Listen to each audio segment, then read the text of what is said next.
아니 어떻게 그렇게 힘든 걸 다 하실 수 있어요? 어려운데 손뼉 친다는 게요. 진짜 어린아이 같은 마음이 아니면 못합니다. 다 내려놓고 하나님만 찬양하는 그런 마음 너무 감사합니다. 재판이 계속됩니다. 대제사장 아나니아 그리고 예루살렘에서 내려온 몇몇 장로들, 그들을 대신해서 돈으로 채용되어진 더들로, 그의 새치혀로 사도 바울의 고발장이 접수되었고, 또 고발 내용이 벨릭스라는 총독 앞에 증언이 되었습니다. 이 사람은 온 세상을 소란케 하는, 그리고 그 단어를 어떻게 찾아내었는지 알 수 없지만 전염병을 일으키는 전염병자 같은 인간이라고, 매우 위험한 인간이라고 첫 번째, 마치 검찰이라면 기소 내용을 첫 번째 제목을 이 고발하는 것입니다. 두 번째 고발 내용은 이 사람은 나사렛 당이라는 당을 만들어서 로마에도 매우 치명적인 폭력을, 쿠데타를 꿈꾸기도 한 아주 무서운 조직, 그런 단체입니다. 이 사람이 바로 그 우두머리입니다. 그리고 세 번째는 성전을 더럽히고 있는, 성전을 모독하는, 그리고 하나님을 모독하는 사람이라고, 그 세 가지 제목으로 지금 사도 바울은 벨릭스 총독 앞에 그 고발 내용이 드러났습니다. 이 더들로라는 사람, 지금까지 새치혀로 인해서 얼마나 많은 사람들이 상처를 받았을 것이고, 때로는 억울한 누명을 뒤집어 쓴 채로 눈물과 심지어 피눈물을 흘리기도 했었을 것입니다.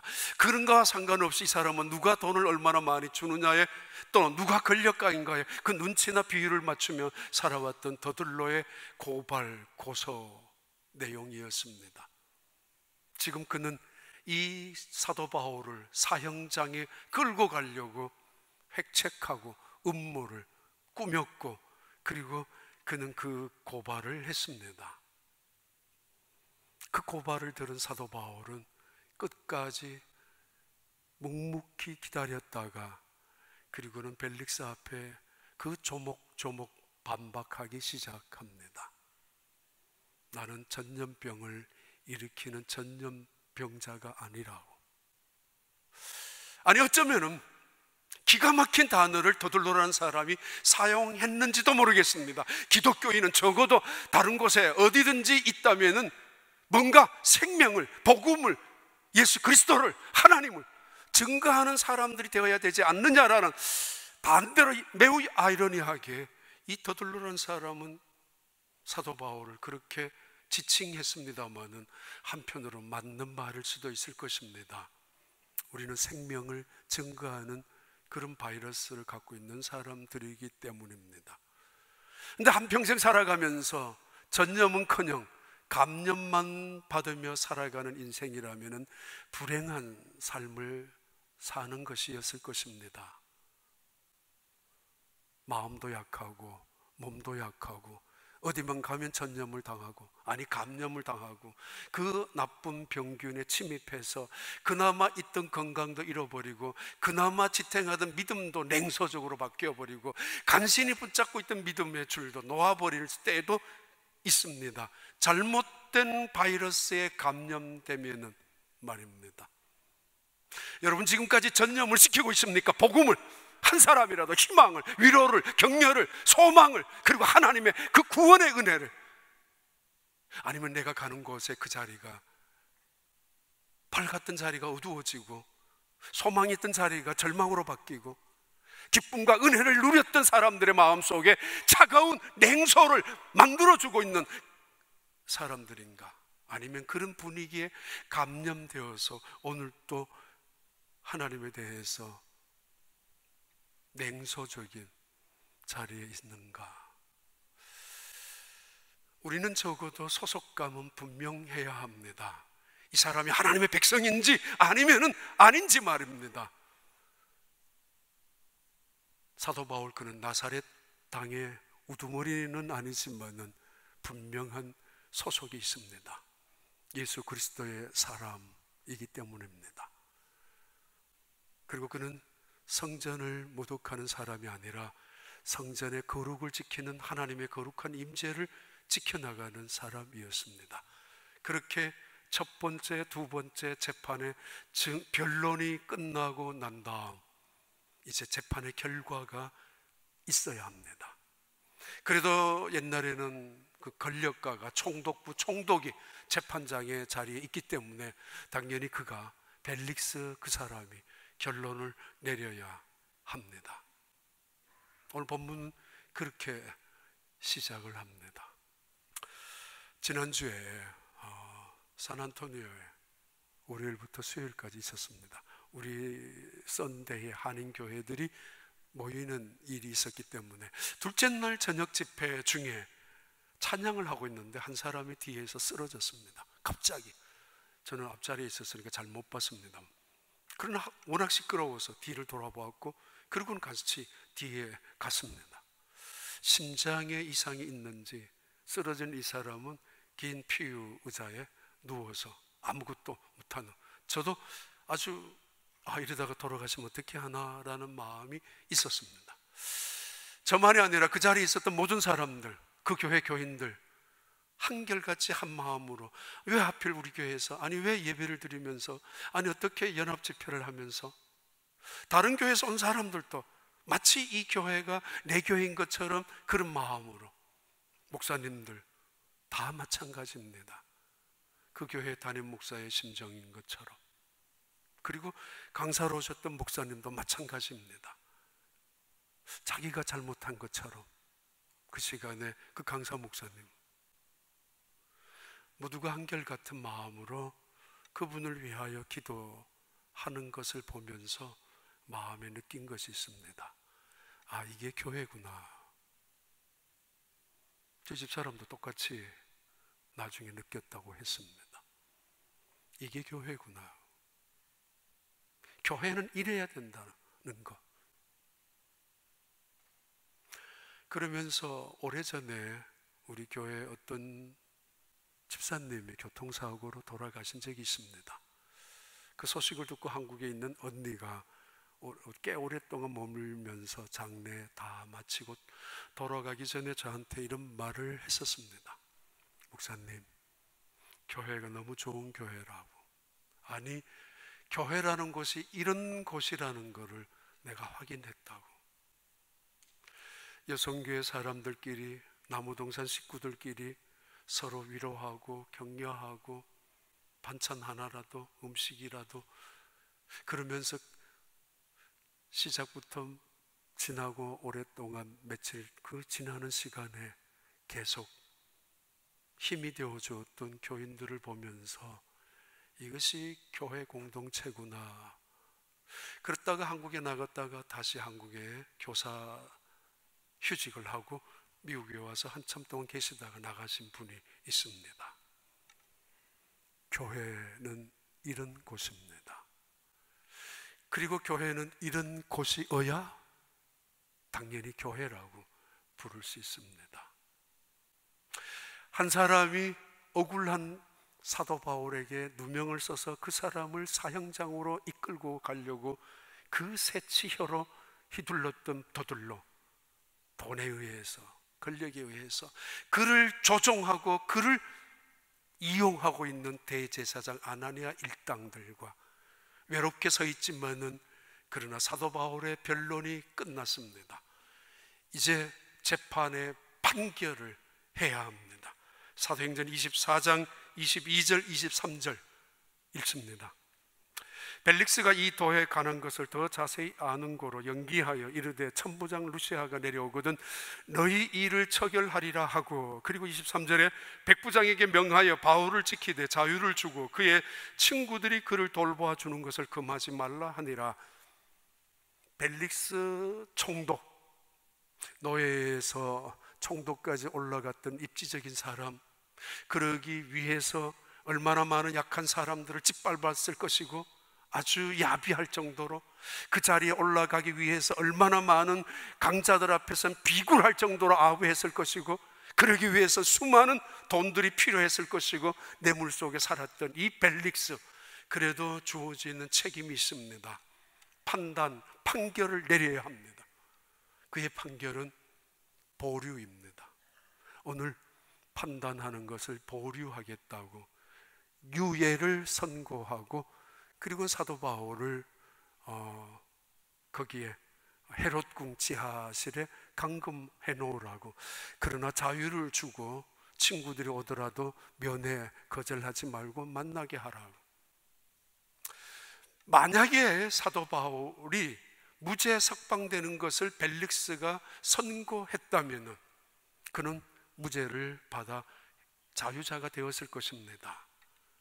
그렇다면 대제사장 아나니아 일당들이 그냥 있을 턱이 없습니다.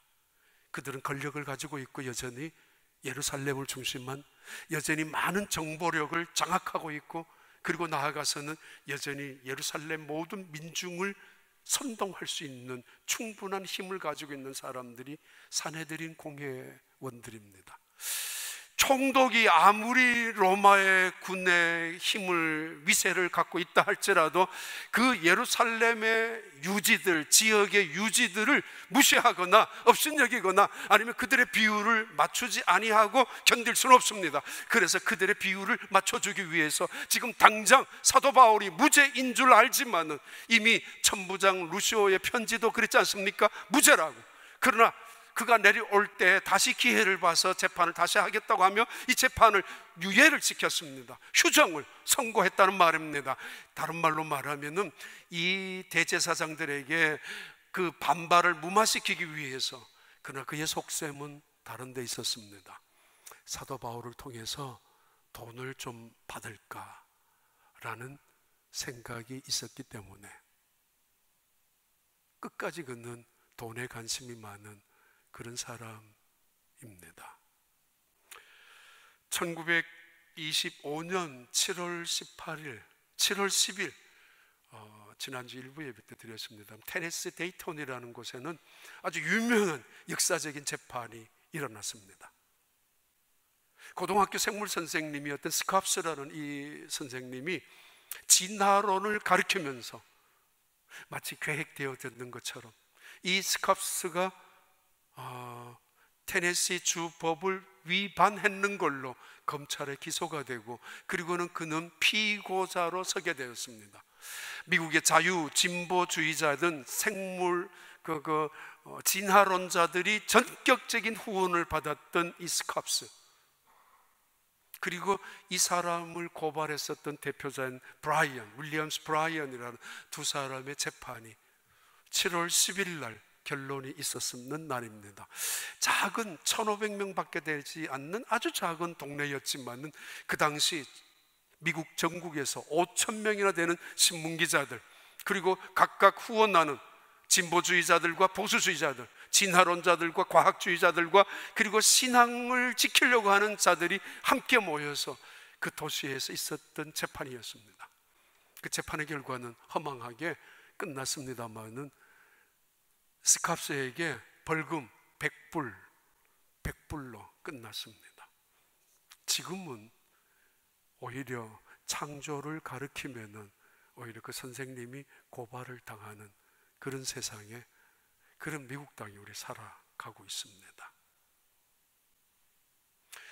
이 진화론자 중에 한 사람인 스캅스가 윌리엄스 브라이언이라는 사람에게 물었던 질문들이 있죠.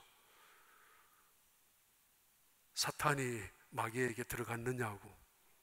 들어갔다고. 그걸 어떻게 믿느냐고. 성경에 기록되니까 믿는다고. 그러면은 그때 뱀은 걸어 다녔느냐고, 다리가 있었느냐고, 꼬리로 걸어 다녔냐고, 나는 모르겠다고, 뭐 이런 대화들로 성경의 허구를 증명하기 위해서, 나중에 뱀이 기어다닌다라는 이야기를 역설적으로 유추해내기 위하여, 그럼 그때는 다리가 있었단 말인가, 발이 있었단 말인가 라는 이야기로, 노아 홍수의 이야기 또는 태양이 하루 동안 머물렀던 이야기, 또는 바벨탑의 사건들, 이런 것들을 그는 진화론적인 입장에서 보수자의 이 브라이언이라는 사람에게 질문했습니다마는, 그러나 마지막 질문 중에 하나가 요나 사건이었습니다. 당신은 요나를 기억합니까? 브라이언, 예. 그 사람이 하나님의 명령을 거역해서 다시스로 가다가 바다에 빠진 것을 알고 있습니까? 예, 성경에 기록되어 있습니다. 바다에 빠진 그 사람이 들어가는 곳이 뭡니까? 고기 뱃속이라고. 그 고기 이름을 압니까? 고래입니다. 고래라는 것이 지금 아무리 큰 고래를 잡더라도 사람이 그 속에 들어갈 수 있다고 생각하십니까? 나는 성경에 기록되어 있으니까. 이 두 사람의 변론, 그리고 그 질문의 내용입니다. 당신은 그때 그 고기가 고래라는 거 어떻게 알았느냐고. 성경에 있으니까. 그냥 큰 고기였죠. 큰 물고기였는데, 아니 큰 물고기 안에서 사람이 3일 동안이나 있을 수 있다고 믿느냐고. 나는 성경을 믿는다고. 그러면서 사실은 마지막에는 늘 대답할 수 없는 그런 지경까지 끌고 간 사람들이 진화론자들이었습니다. 그러나 결과는 패배자가 되고 맙니다. 백불 벌금을 물었습니다. 얼마나 변론을 잘하느냐가 중요한 게 아니라 중요한 것은 진실입니다. 진실은 반드시 이기기 때문입니다. 사도행전 24장 25절 말씀, 수일 후에 벨릭스가 그의 아내 유대 여자 드루실라와 함께 와서 바울을 불러 그리스도 예수 믿는 도를 듣거늘, 바울은 의와 절제와 장차 오는 심판을 강론하니 벨릭스가 두려워하여 대답하되 지금은 가라, 내가 틈이 있으면 너를 부르리라 하고. 지금 기억나는 거 하나 있습니다. 나중에 잊어버릴까 봐. 할머니하고 손녀가 밥을 먹다가 할머니한테 막 그랬습니다. 할머니 잠깐만. 그러니까 할머니가 밥을 먹으면서 말하면 입에 밥풀이 튀어니까 끝나고 나서 말해. 그리고 밥 먹을 때는 떠들지 않는 거야. 우리 옛날에 그렇게 배웠잖아요. 아니 할머니 그게 아니고 이 말은 해야 돼 그랬는데, 아니라니까 밥 먹고 나서 해 그랬단 말입니다. 그리고는 이제 억지로 밥을 다 먹고 나서 할머니가 손녀에게 물었어요. 그래, 무슨 말 하려고 그랬어? 그러니까 손녀가 이제 늦었어요. 왜? 할머니 국에 파리가 2마리나 빠졌었다고. 진짜 이쪽엔 진짜 몰라. 늦었습니다. 할머니가 파리 다 먹고 났습니다. 지금 며칠이 2, 3일이 지났는지 3, 4일이 지났는지는 알 수 없지만 일주일은 안 된 며칠 후에 벨릭스가 따로 조용히 사도 바울을 불렀습니다. 왜요? 사도 바울에게 그리스도 예수의 도가 무엇인가를 조금 더 알고 싶은, 제대로 알고 싶은 궁금증과 호기심이 있었기 때문입니다. 적어도 이 벨릭스라는 이 사람 총독의 자리에 10년 이상 있었다면은 수많은 죄수들을 재판했을 것이고, 또는 많은 피의자들, 용의자들 또는 백성들을 신문하는 자리에 있었을 것입니다. 그때마다 살려달라고 애원했을 것이고, 그때마다 내 사정은 이런 사정이라고 용서해달라고 몸부림을 쳤을 것이고, 죽지 않아야 될 수많은 이유들, 나는 억울하다라는 수많은 증거들, 또는 그 사람들이 나쁘다는 것을 증명하기 위하여 온갖 것들을 다 동원해서 벨릭스의 발목을, 다리를 움켜잡고 살려달라고 했을 수많은 사람들을 만났습니다.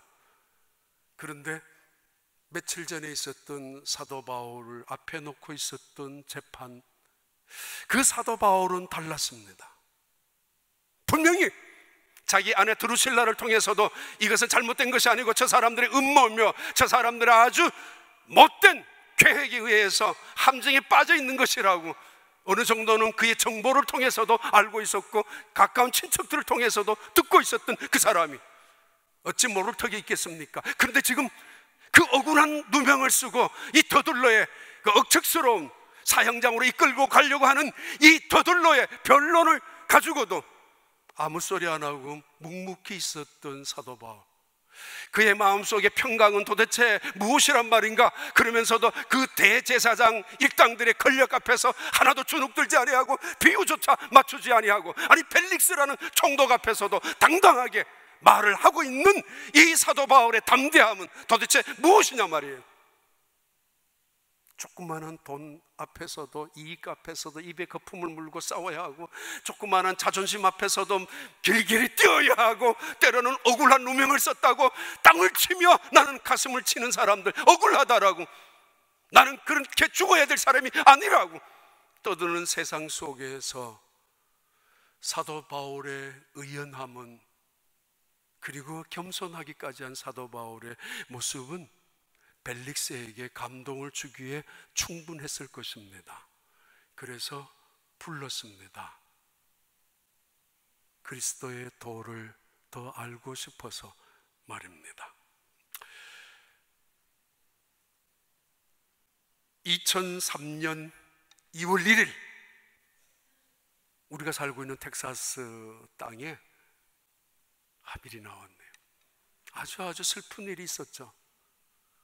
우주 탐사선이었던 콜롬비아호가 우주의 미션을 마치고 지구에 들어오면서 텍사스 상공을 지나가는 순간에 공중 폭발하고야 말았습니다.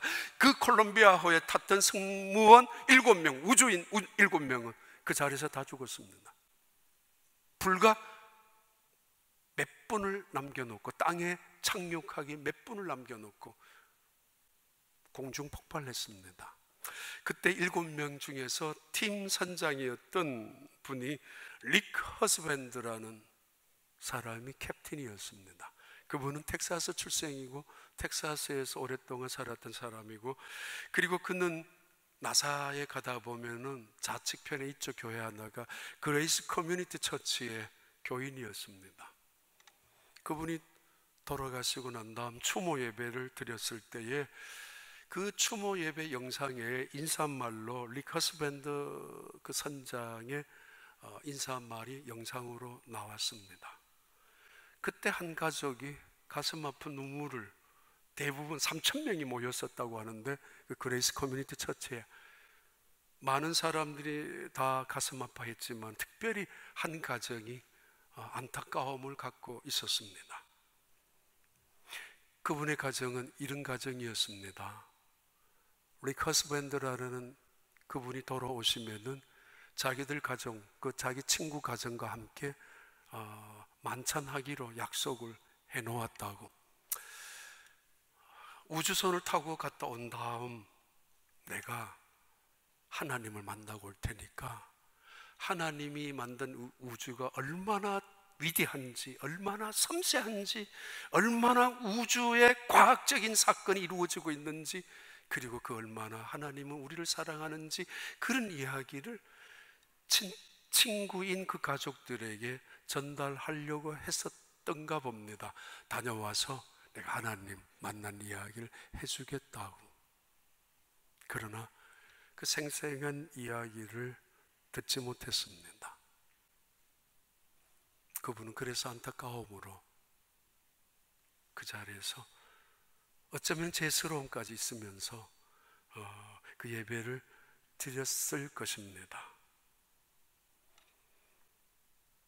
지금 벨릭스라는 사람에게, 아니 벨릭스라는 총독이 은근히 자기만인 비밀스러운 자리에 그를 초청합니다.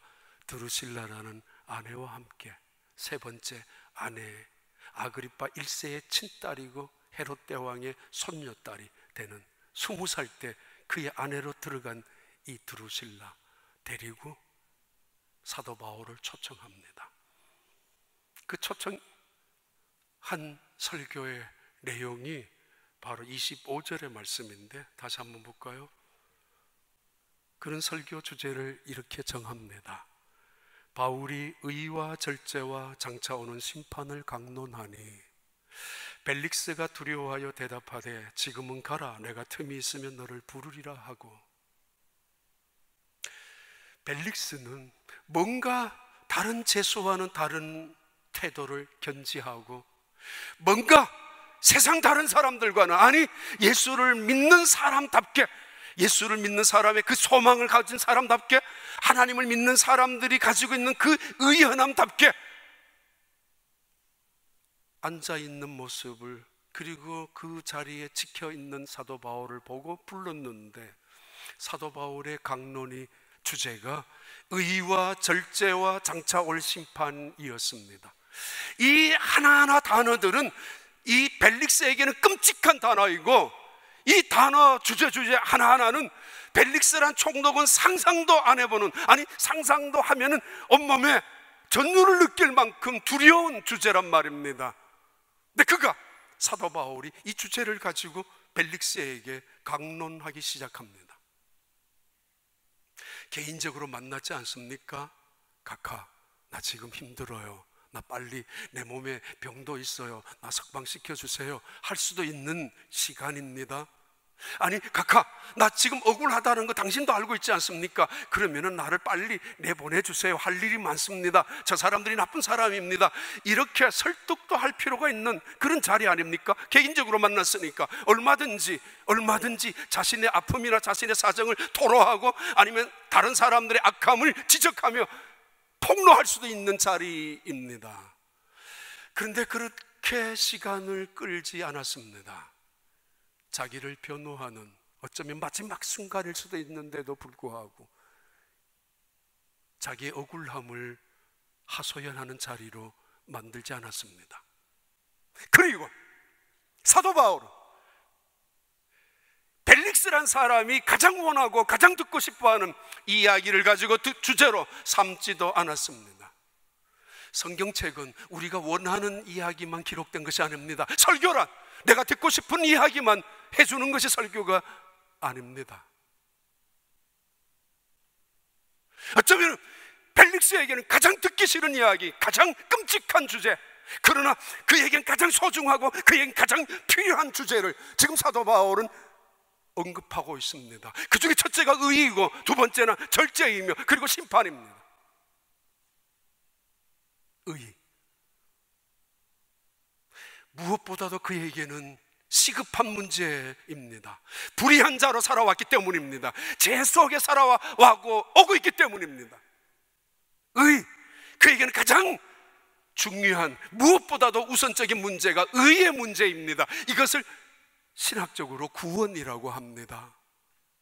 의, 하나님과의 관계가 회복되어진 것. 그전에는 죽은 관계였죠. 예배를, 기도를 할 필요도 없었던 불의한 자들, 그들에게 가장 시급한 문제는 돈의 문제나 성공의 문제나 승리의 문제나 출세나 승진의, 심지어 건강의 문제나 가족의 문제도 아니라 의의 문제라는 것을 밝혀주는 말씀의 시작입니다. 대단히 중요한 주제입니다. 로마서 3장 20절 볼까요? 20절부터 25절까지 같이 읽습니다. 20절부터 25절, 로마서 3장 같이 읽습니다. 그러므로 율법의 행위로 그의 앞에 의롭다 하심을 얻을 육체가 없나니 율법으로는 죄를 깨달음이니라. 자, 21절, 이제는 율법 외에 하나님의 한 의가 나타났으니 율법과 선지자들에게 증거를 받은 것이라. 22절, 곧 예수 그리스도를 믿는 믿음으로 말미암아 모든 믿는 자에게 미치는 하나님의 의인이 차별이 없느니라. 23절, 모든 사람이 죄를 범하였으며 하나님의 영광에 이르지 못하더니. 의라는 것은 법적인 개념입니다. 하나님과의 관계 속에서 무죄를 석방, 그것 선언받았다는 이야기인데, 동시에 반대로 보면은 이 세상에 어떤 사람도 하나님 앞에 의롭다 인정을 받을 수 있는 사람은 아무도 없습니다.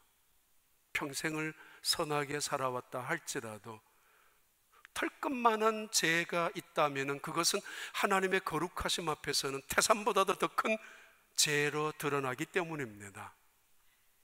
머리털보다도 작은 그런 죄라고 할지라도 이 세상에 바위보다도 더 크게 보이는 것이 하나님의 공의 앞에 드러나는 죄입니다. 이 죄를 가려주는 것, 이 죄를 해결해 주는 것, 세상에서 무속신앙을 통하여 토테미즘, 애니미즘, 샤머니즘이라는 또는 그 길을 통하여 선한 행위를 통하여 아니면 율법을 통해서 하나님 앞에 의롭다고 인정받으려고 몸부림쳐왔던 수많은 사람들이 있었죠. 그러나 성경책은 선언합니다. 모든 사람들이 다 죄인이라고. 누구도 하나님 앞에 의롭다 인정받을 수 있는 의인은 아무도 없다라고. 맞지 않습니까? 누가 하나님의 거룩함 앞에서 나는 의롭게 살았다고 말할 사람이 어디에 있습니까? 더더구나 죄 속에서 먹고 뒹굴었던 이 벨릭스 같은 인간 앞에서는 말입니다. 24절 봐요. 그런데 이 의인은 3장 24절 그리스도 예수 안에 있는 속량으로 말미암아 하나님의 은혜로 값없이 의롭다 하심을 얻은 자 되었느니라. 그에게 가장 소중하고 긴급한 말씀은 의입니다. 그의 모든 죄를 예수 그리스도 안에서 용서받는 것, 그래서 하나님 앞에 구원받는 사람으로 거듭나는 것. 25절 봐요. 이 예수를 하나님이 그의 피로서 우리가 어떻게 의로움을 인정받는가, 무엇 때문에? 예수 그리스도의 피 흘림을 통해서 믿음으로 말미암는 화목제물로 세우셨으니 지은 죄를 간가하심으로 자기의 의로우심을 나타내려 하심이니. 로마서 5장 1절 보시겠습니다. 그러므로 우리가 믿음으로 의롭다 하심을 받았으니, 예수를 믿는 믿음으로. 왜? 예수 그리스도의 보혈을 통해서 모든 죄가 씻음을 받는 그 믿음 말입니다. 그러므로 우리가 믿음으로 의롭다 하심을 받았으니 우리 주 예수 그리스도로 말미암아 하나님과 화평을 누리자. 9절 봐요. 그러면 이제 그의 피로 말미암아 의롭다 하심을 받았으니 더욱 그로 말미암아 진노하심에서 구원을 받을 것이니. 우리가 의라는 것은 구원을 말하는 것인데, 의는 가장 중요한 하나님과의 나와의 관계, 우선순위의 가장 첫 번째 문제가 의라라는 말씀입니다. 요한복음 16장 8절 11절 그가 와서 죄에 대하여, 의에 대하여, 심판에 대하여 세상을 책망하시리라. 성령이 오시면은 말씀의 은혜를 받고 첫 번째 깨닫기 시작하는 것이 이거라고요. 19절 죄에 대하여라 하면 그들이 나를 믿지 아니하며, 의에 대하여라 하면 내가 아버지께로 가니 너희가 다시 나를 보지 못하며, 심판에 대하여라 하면 이 세상 임금이 심판을 받았습니다. 의, 하나님과의 관계가 회복되어진 관계, 그것이 구원이라는 것이고, 이 구원을 어떻게 받느냐 하면 예수 그리스도 안에서 그를 믿음으로 이렇게 설명하고 있을 것입니다. 했을 것입니다. 그리고는 절제를 말합니다. 가장 탐욕스러운 무절제 속에 살아가고 있는 벨릭스에게도 이 주제와 이 단어만큼 끔찍스러운 단어가 없었을 것입니다. 근데 그에게 사도 바울은 조금도 눈치 보지 아니하고 절제를 말합니다.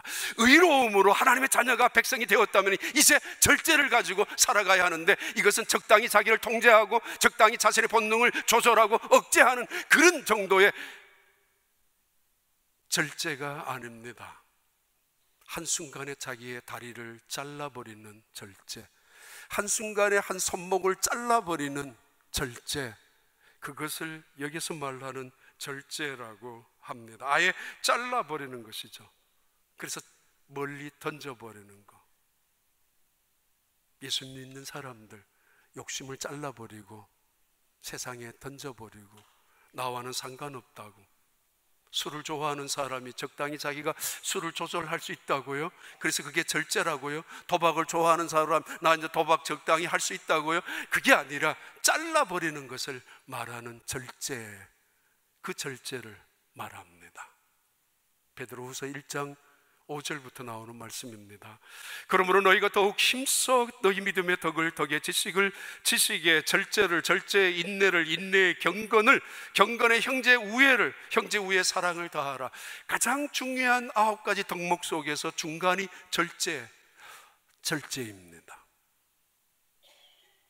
사도 바울은 바로 이 벨릭스에게 절제라는 주제를 가지고 당신의 탐욕을 끊어버리라고, 당신의 그 욕망을 죽여버리라고, 그렇지 않으면 당신은 그것 때문에 망할 것이라고 경고하고 있습니다.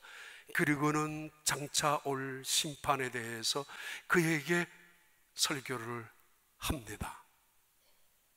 한 번도 생각도 못했던 심판, 단 한 번도 상상도 못 해보았던 심판, 영원히 내가 죽고 나면 하나님 앞에 서야 된다라는 그 무시무시한 심판을 한 번도 생각하지 않고 살아왔었던 이 벨릭스에게 이것만큼 무서운 주제, 이것만큼 끔찍한 주제가 어디에 있습니까?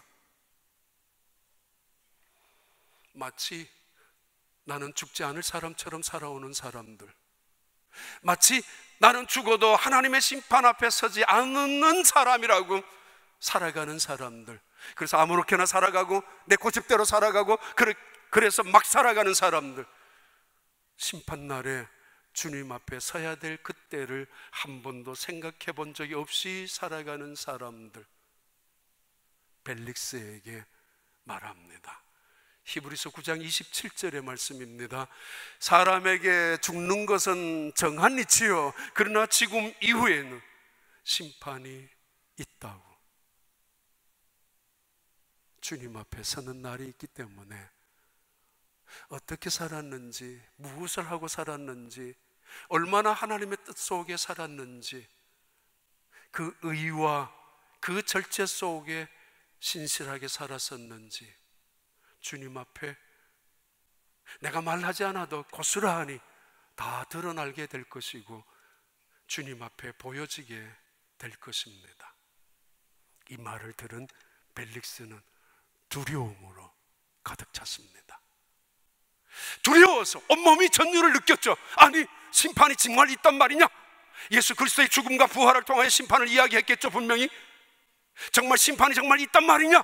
영원한 하나님의 계신 그 나라를 증명하면서 사도 바울은 지금까지 목격하고 체험했던 그 사실을 분명히 벨릭스 앞에서 그 영혼을 사랑하고 그 영혼의 미래까지 사랑하는, 그래서 그 벨릭스 앞에 분명히 천국은 있다라고, 지옥도 있다라고 말했을 것입니다. 누가는 이 사실은 매우 간략하게 요약해서 우리에게 전달하고 있습니다마는 사도 바울은 이 끔찍하게 여기는 심판에 대해서 벨릭스에게 단도직입적으로 증언했습니다. 그 말을 듣자마자 두려움에 떨었다고 합니다. 그런데 그는 그 기회를 놓치고 맙니다. 나사에 있는 웹스터 장로교회에 우디 베리 담임 목사님이 계세요. 지금은 모르겠습니다만 우디 베리, 그때 그 나사 장로교회, 나사에 있는 많은 직원들이 나사 그 웨스터 장로교회 다니고 있기 때문에 그 추모자들 또 가족들을 위해서 예배를 드릴 때 우디 베리 목사님께서 이런 이야기를 하셨습니다. 나는 하나님 앞에 가면은 책망을 받을런지 모르겠다고. 돌아가신 승무원들 7명 중에서 몇 사람 알고 지내는 인물, 친구들이었고 인사하고 지내는 사람들이었는데 내가 그들에게 전해야 될 마땅한 복음을 증거하지 못했기 때문이라고. 우디베리 담임 목사님이 웹스터 장로교회에서 말씀하신, 고백하신 고백입니다. 봐요. 사도행전 24장 25절부터 27절 우리 함께 읽습니다. 바울이 의와 절제와 장차 오는 심판을 강론하니 벨릭스가 두려워하여 대답하되 지금은 가라, 내가 틈이 있으면 너를 부르리라 하고, 26절 동시에 또 바울에게 돈을 받을까 바라는 고로 더 자주 불러 같이 이야기하더라. 27절에 이태가 지난 후 부르기아 베스도가 벨릭스의 소임을 이어받으니 벨릭스가 유대인의 마음을 얻고자 하여 바울을 구류하여 두니라. 마지막 기회, 그는 두려움이 찾아왔을 때 무릎을 꿇었어야 했었습니다. 그 심판이라는 주제 앞에서 온몸에 말할 수 없는 어떤 전율이 찾아왔을 때 두 손을 내밀고 하나님 살려주세요 라고 했어야 했습니다. 그래서 지난날에 살아왔던 그 악한, 그 더러움, 그 야비함, 그 잘못된 인생을 내려놓고 새로운 인생을 살았어야 했었을 것입니다. 그러나 그는 지나가 버리고 맙니다. 그러면서 이렇게 말합니다. 가라고. 다음에 틈이 있으면 다시 들어보겠다고. 오늘은 아니라고, 지금은 아니라고, 다음에 시간이 있으면 다시 너를 부를 테니까 가라고. 그리고 한마디 더 했죠. 누가는 그 사람의 속마음을 집어넣고 있습니다. 붙잡고 있죠. 2년이나. 사도 바울, 그에게 돈을 더 얻고 싶어서, 돈을 다시 뇌물로 더 받고 싶어서 2년이나 구류하고 있었습니다. 사도 바울, 적어도 무죄 석방을 받아야 하는 자리이고, 그리고 당장이라도 하나님의 은혜로 자유자가 되어서 그가 원하는 로마로 지금 당장이라도 가야 옳았지만은, 하나님은 그에게 심히 필요했는지 이 가이사라에 2년 동안 구금자리에 내놓았습니다. 쇠사슬로 묶어놓은 것이 아니라 자유자로서 그런 일정 주거가 제한되어 있었습니다. 봐요, 요셉 노예로 팔려갔습니다. 종으로 살았습니다. 그는 그 집에서 쉼을 얻었습니다. 그리고 그는 감옥에 끌려가기도 했습니다. 오히려 그는 지금까지 쉬지 못했던 것들을 그 안에서 쉬며 평안을 누렸습니다. 내려놓아야 될, 깨트려야 될, 씻어야 될 아픔이나 더러움이나 추함이나 악함까지도 오히려 병든 순간에, 오히려 사업에 부도가 난 순간에, 오히려 뭔가 잘못되어 있는 순간에 차라리 넘어진 김에 오히려 변명 따위를 하는 것이 아니라 오히려 그 자리에 하나님이 주시는 평안을, 하나님이 주시는 안식을 누리는 시간으로 받아들이는 사도 바울의 모습 봐요. 병원에 갔을 때 쉬는 시간으로, 직장에서 잠시 나왔을 때 쉬는 시간으로, 오히려 하나님과 함께하는, 하나님의 신비로운 우리에게 주시는 쉼의 시간, 하나님의 놀라운 은혜의 평안을 주시는, 하나님과 만나는 특별한 은혜의 자리, 2년 동안 사도 바울은 그 자리에 머물러 있었습니다. 그때마다 벨릭스는 그를 슬쩍이 불러서 돈을 달라고 요구했습니다만, 얼마 후에 그는 로마 황제에게 소환당하면서 그는 잘못된 것이 들통이 나면서 쫓겨납니다. 쫓겨난 이 사람 벨릭스는 폼페이라는 동네까지 도망을 가고, 거기에 폼페이 그 산 위에 괜찮은 환락의 도시, 그 옛날에 AD 1세기에 그 도시에 가서 살다가 그의 아내와 함께 잿더미 속에 묻히고 말았죠. 잿더미 속에 말입니다. 화산이 폭발하면서. 얼마나 안타까운 사람입니다.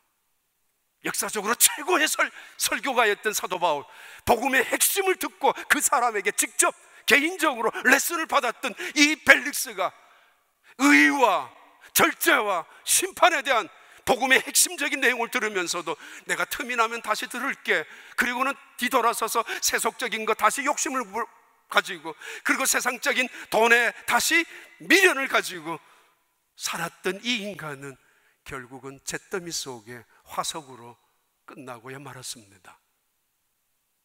오늘 이 땅에 우리 하나님께서 남겨주신 기회가 있습니다. 아직까지 이대로 가면 안 되는 죄를 씻어야 할 기회, 그리고 하나님께서 우리에게 주신 사명이 있지 않습니까? 감염되는 사람으로 살지 말고 뭔가 복음을 증거하는, 하나님을 섬기는 그 복음의 사람으로 하나님이 우리에게 맡겨주신 일이 있잖아요. 그래 뭔가 남겨야 되잖아요. 그래서 하나님 앞에 서야 될 시간이 우리에게는 집행이 유예된 시간에 살아가고 있지 않습니까?